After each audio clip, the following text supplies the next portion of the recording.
Let's kick it off. Yes. Okay, so it is officially as of the end of this week. It's not only the end of Q2, but it's the official halftime of the year. So Denise and I were talking about kind of topics and ideas based off of questions that she and I both get from you guys. And it sounds like there were quite a few of you who were unsure how to really measure your progress.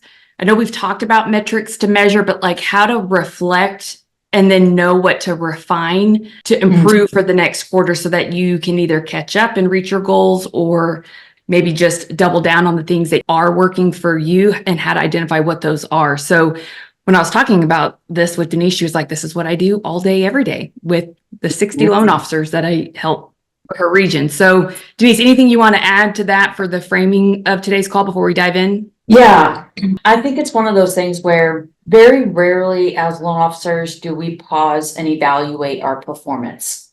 I feel like we wake up and it's almost like Groundhog Day every day. It's another day, it's another month, everything starts over, and we don't really take the time to slow down and judge and scoreboard our performance and get really real with ourselves. We have to do that. And to be honest with you, before I joined Benchmark, we didn't have at the company level really great reporting.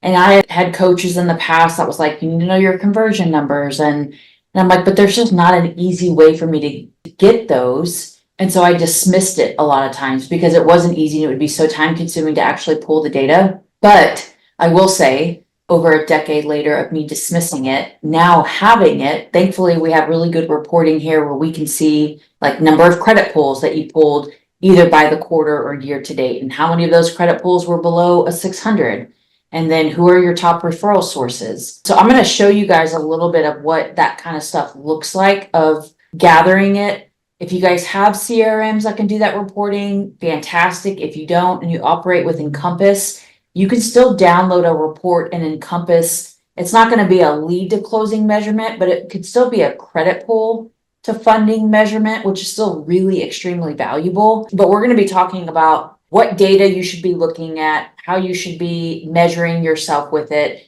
And then I'm going to set up, here's what we're doing for Q3, me and the loan officers here. This is the roadmap that we're going to follow. And what I learned by holding loan officers accountable, it's funny because I used to always say, I never saw myself as like a manager of loan officers, because I had a belief that like managing people was gross, or I guess I felt like micromanaging people is gross. And what I've learned is that there's a big difference in managing people and holding them accountable to be their best self. And I feel like that a good leader will ask you what your goals are, like your goals, not my goals, Deborah's goals, your manager's goals, but what are your funding goals? And then what can I do to help hold you accountable so you can reach the goals that you said you wanted to reach?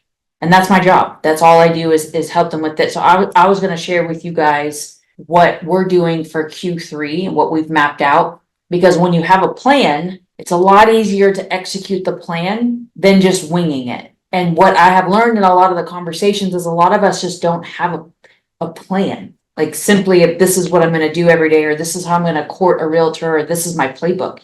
How many of you have a business plan? Just put yes. And if you don't have a business plan, put no. And there's no shame. There's no judgment. It's okay if you're winging it. We're going to address those things today, but we need to know how many of you do or don't, so then we can tailor today's call around the masses. Ooh, is that a spark? Yeah. Nice. You know what? I would argue that even some of those that do, I don't want you to dismiss what we're going to be talking about today, because I want to dissect your business plan. And is the plans what you've been using for years? Have you changed the plan at all? A conversation I was having with our divisional president was, it's interesting to me that a lot of mortgage companies are still operating like the manufacturing process of loan officer, LOA, processor, underwriter, like that line, that manufacturing line. Most lenders are still operating the same way that they have for decades, even though we've had such change in technology. Some of us, I know some of us are still working maybe at banks or credit unions, but where technology is today, that manufacturing process is very different. And so we're not going to go down that rabbit hole, but let's talk about evaluating Q2.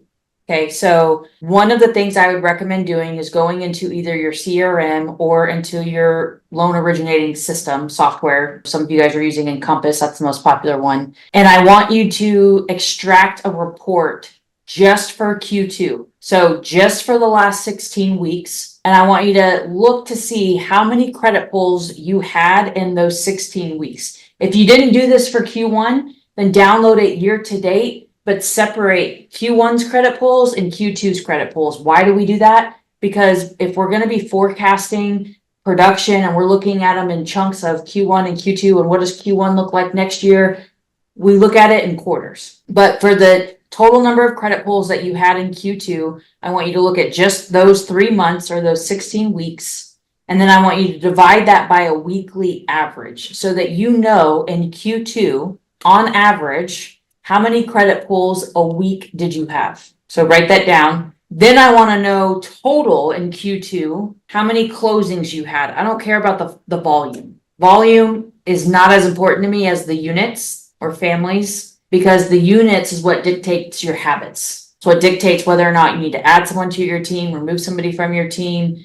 So how many fundings per units did you have total in Q2? And then I want you to calculate what your year to date, so all year, what your conversion rate is from credit pulls to fundings. So here's how you do the math on calculating your conversion rate. Y'all let me know if you guys are ready for this. But so you take your... Is there any reason why you don't want Q1 versus Q2's conversion rate from credit pulls to fundings? It's really tough to get a Q1 conversion rate. It's such limited data. It's 3 months. It's the start of the year.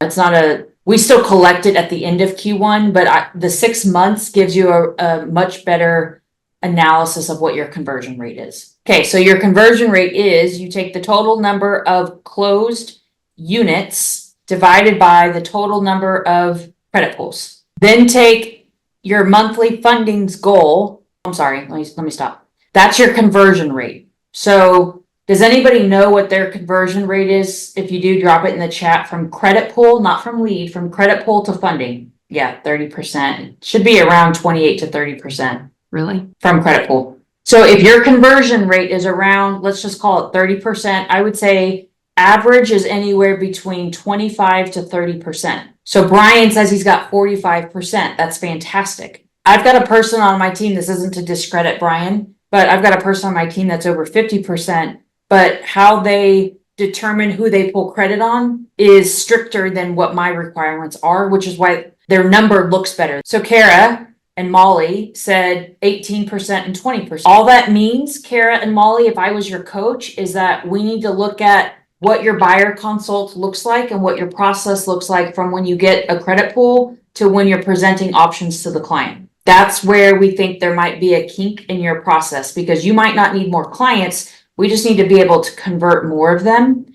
And there's a kink in that part of the process. How are you acknowledging receipt of the application? How are you pre-approving them? Are they accurate pre-approvals? Are we squeezing out as much variable income, overtime income, self-employed income that we can? Are you presenting it in a way that's clear and concise to the consumer? Maybe you're talking about interest rates too in depth. It could also be you have a referral source who's sending you people with bad credit. So there's a lot of credit pulls, but these people don't actually qualify. Yeah. Brian said he quit doing soft credit pulls. That's for a topic of another discussion. 18.6. So here's what's great about this. That is a metric you need to know, because if you are below 25%, we need to do an analysis of the upfront part of your business. Like Deborah said, referral sources, presentation skills, pre-qual skills. I have some loan originators that are like, I pre-qual people and they just can't afford what they want to buy. But that's a nationwide problem. And there are other people on this call that are still getting 28, 30, 45%, and we all have an affordability problem. So that's where the humbling and the getting real and the leader of me holding you accountable because I genuinely care about you is you've got to kink in that hose and you got to get real with yourself before it's going to get better. But it's a metric you need to know. What does your conversion rate mean? If your conversion rate is 30%, what does that actually mean for you? Let's say your goal is to get 4 closings a month. How many credit pulls would you need at a 30% conversion? You take the goal of your 4 fundings, so 4 divided by your conversion rate is 13. It means you need 13 credit pulls in order to get the total number of fundings that you need. Now, guess what? That's not going to happen in your first 30 days. It's probably going to start taking place realistically after 60, 90, 120, depends on other variables. But you need to know how many credit pulls you need to have in order to get to your funding goal. How many conversations do you need to have with partners, not clients, not CPAs, not financial advisors? Yes, Sally, I'll say it again. Okay, so let me back up because Sally's asked me to back up. So to get your conversion number, you take the total number of closed units. This is your actual number for year to date. I want you to take a 6-month analysis. So your total number of families you helped, divide it by your credit pulls. Then you're going to take your monthly funding goal. This is setting us up for Q3, and you're going to divide it by your credit pulls, and that's at least giving you a metric of how many credit pulls you need in order to get to your funding goal.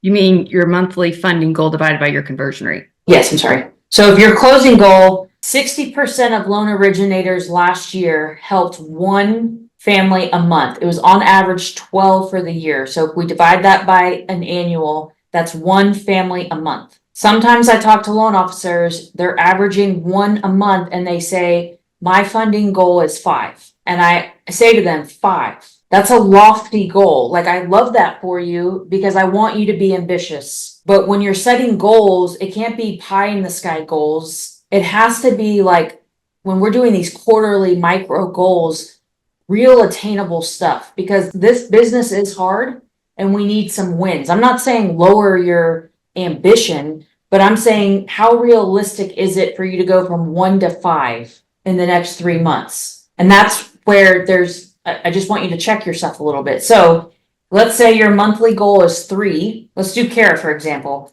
So Kara's goal is 3 divided by 18%. So Kara needs 16 credit pulls to get to her funding goal. If you divide that by 4, just from a weekly standpoint, she needs 4.1 credit pulls a week. So what I want you to do is take a Post-it note and put it on your monitor. Not yet, because we're going to continue writing. 4 credit pulls a week. That's your goal. And at the end of every week, I want you to assess, did you win or lose the week? Did you get your 4 credit pulls? I don't care about your fundings. Fundings is what we cannot control. What we can control is the daily things that we have to do in order to get the small stuff to get to the big stuff, right? How many partners do you think you need to talk to in order to get 4 credit pulls a week? 3 times the number of credit pulls you need is the number of conversations you have to meet your goal. So I'm just using Kara as an example. That would mean I just literally typed in 4 times 3 in the calculator. That's the numbness must still be there. So Kara needs to have 12 conversations with partners. I'm not talking about past clients or financial advisors or CPAs, or I'm talking about real estate agents. The reason why I'm talking about real estate agents is because they're the number one referral source that has the clients, the immediate client, the immediate avatar that we need as a loan originator, which is a home buyer. Yes, we can get leads from others, but I'm saying you need 3 times the conversations. And if your presentation skills or communication skills are not fantastic, which might be the case for Kara right now, we can get you there. You might need 4 times because your conversion rate is lower than normal. But what this tells us, and you're going to write this on your sticky note. So I need 4 credit pulls a week, which means I need 12 partner conversations a week. Did I say partner dials, partner attempts, or partner conversations? Partner conversations. Brian, I'm not discounting financial advisors and attorneys. I'm just talking about real estate agents right now. That's gravy to majority of people's primary book of business, especially when they're new. So now how many conversations you need to have? Here's my question to you guys. Let's pretend you have this data in front of you, or some of you guys already have this information. Put in the chat, yes or no. Did you hit your funding goal just for Q2? Yes or no? Good job, Melissa. No. Okay. Here's what's really cool. If you're busy, if you met your goal, that's awesome. And I don't want to say you're blessed, because I hate when people are like, oh, you're so lucky. No, I'm not lucky. I worked my butt off for that. But good job. If you didn't hit your goal, I want this to be glaringly obvious that you're not alone. A lot of people didn't hit their goal for Q2. If now that you know what your weekly credit pool goal is, in the last 16 weeks only, do you think you hit your credit pull goal? The answer is probably no, because you didn't hit your funding goal, but I just want you guys to see the correlation between the two. You're not going to get to your funding goal without meeting your credit pull goal. Not at all. Okay. This is where I want a couple of you guys to be super open, honest, and vulnerable. I want you guys to take 1 or 2 minutes, journal this, write it in the chat, but I want to know, what do you think is preventing you from hitting your goal? Credit pull goal. Let's start with your credit pull goal, because that's where it all starts, right? What is preventing you from getting and hitting your credit pull goal? Angela, not having one. I think a lot of people didn't necessarily have a target. We're gonna get there. Major call reluctance with referral partners, freezing, not enough conversation, referral partners, lack of focus, shiny objects. Okay. Would you guys agree or disagree that of all the activities we could do as a loan originator, and there's a lot of them, I wish there was just one that we could do and that would be the magic bullet to success. There's not. It's an onion of activities. But would you agree that having enough conversations with partners is the most important activity that we should be doing daily or weekly to hit our credit pull goal and our funding goal? To get to our credit pull goal? It's the number one, right? It's the number one thing, but here's the reality. A lot of us already know that. We have the knowledge of it. It's just, we know that if we drink water and if we go to the gym, we have the knowledge to know that's probably going to lead to a healthier lifestyle than eating Oreos and beer every night. We have the knowledge, but we're not doing it. And this is where you have to get real with yourself to say, but why am I not doing it? Some of you guys have already said, I have call reluctance, fear. And so here's what tends to happen. Some of you guys are at least honest and can self-admit that you've got fear and that reluctance. And again, some of you guys also did mention shiny balls, right? So the truth is, if you spent 60 minutes of your day, every day, Monday through Friday, and you spent 60 minutes of your day doing a power hour where you woke up in the day and you said, where can I find 60 minutes of my day? You block off that hour and you commit to calling your partners for 60 minutes a day. That's 4%. And if you committed to that for the next 16 weeks, doing the one single activity that all of you guys said, not me, you guys said it, is the most important thing, would you be a lot more likely to hit your credit pull goal and therefore your funding goal before we get to the fall, when it's going to get scary? It's going to get scary slow, super scary slow in the fall. The things that we do right now in Q3, how committed and how dedicated you are to those 60 minutes is going to determine potentially whether or not you stay in this career in the fall. That's just like super real talk. So we got to commit to 60 minutes a day. I'm going to talk about how, because I'm not a big believer in cold calls, but I'm going to talk about how we can do this. But a lot of us get distracted. We spend time on Canva creating stuff that we shouldn't be doing. We've got loan officers making these yard signs for 2-1 buy downs, and all that is avoidance. It's avoidance of you being busy doing anything else other than the one thing that you know you need to be doing every single day. So that's realness number one. Now, I want you to write down, if we were to just look at the last 16 weeks, what would you say you've been consistently doing as an activity? Drop it in the chat, write it down. What activity can you be honest about and say that you've been consistently doing for 16 weeks? Loan review reminders, birthday cards, calling listing agents, weekly updates, calling pre-approved, talking to buyers, creating content. Just started having last 2 weeks, video text. Okay. So everybody that answered, first of all, thank you. Second, What is 50 V2V? Diana, what is that? I don't know what V2V is. Oh, voice to voice. Gotcha. I'm saying posting on social media, creating graphics for social.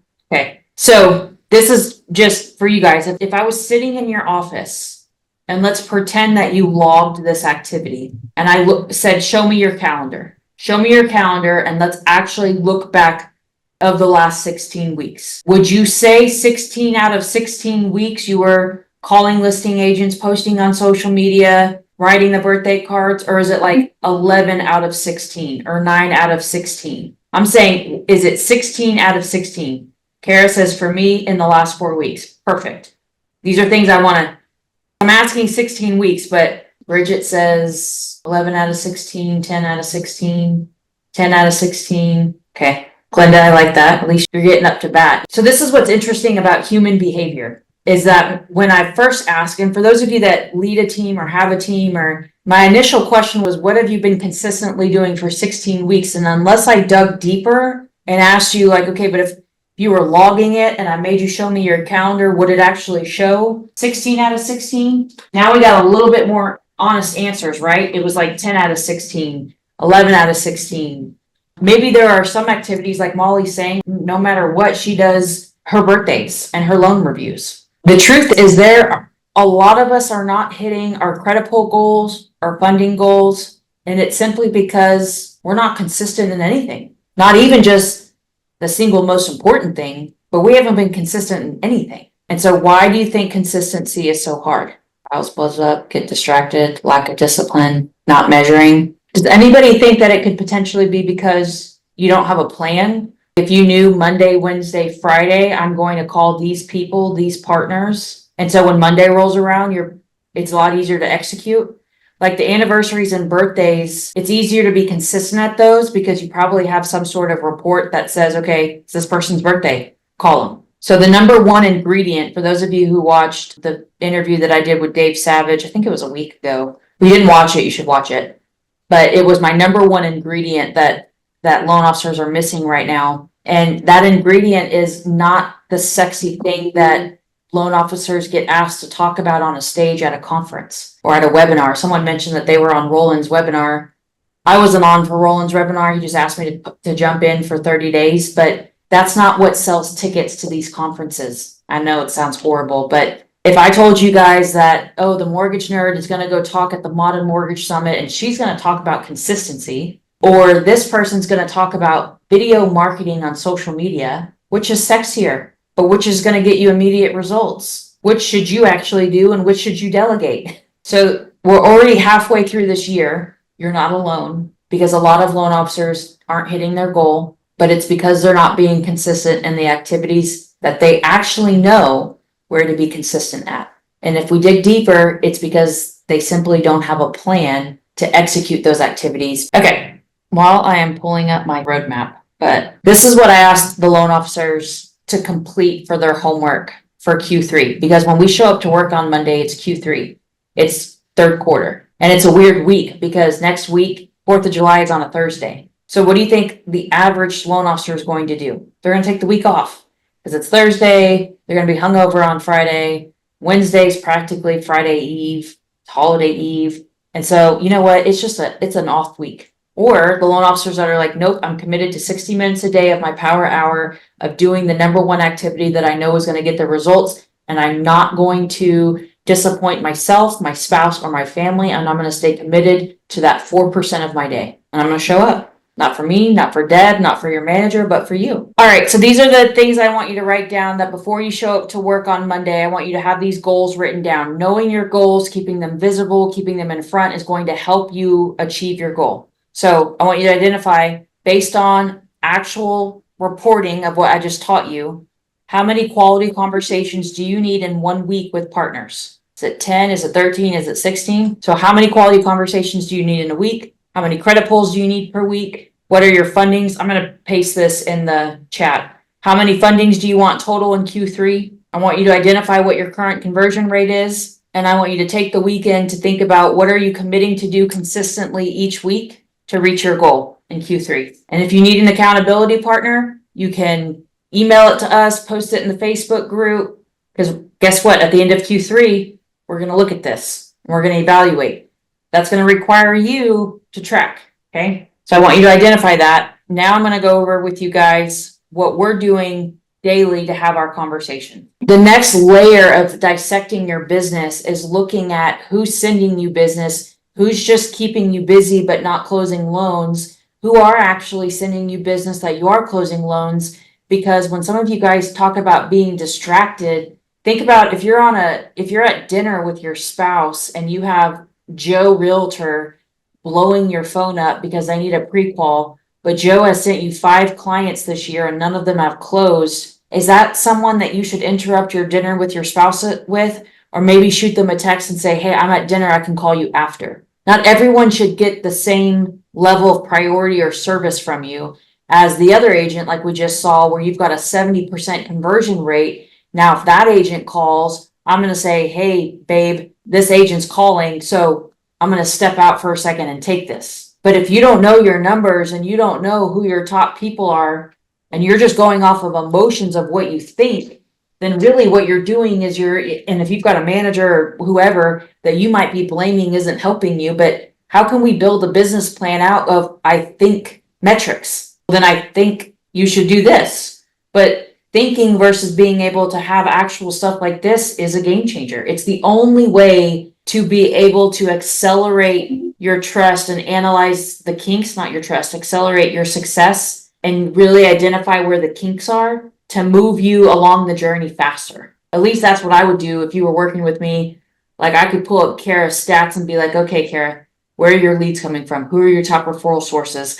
Let's do some performance training. Let me see how you do PPC or buyer consults. Let's record them. Now let's watch them together every week until we make tweaks. And that's the kind of coaching you might need depending on where you're at. So those are the kind of metrics that you need to be looking at minimum every quarter. So Denise asked, what lead tracker do you use? I'm assuming that's Be in Touch. Oh, My CRM is Be in Touch, but this report, so nothing for leads versus credit pulls? no. If you were to actually analyze how many of your leads turn into credit pulls, it's so many that I could, but it's just it's not the top 3 metrics that I look at. And people are going to differ with that opinion, so take it for what you want. But all right, let's talk about preparing. We've got about 18 minutes. Yeah, Encompass lets you print anything. It's so awesome. And then we have AI technology within Encompass. Like we're big on tech. So like literally all this stuff gets done automatic for us. It gets emailed to us, and every single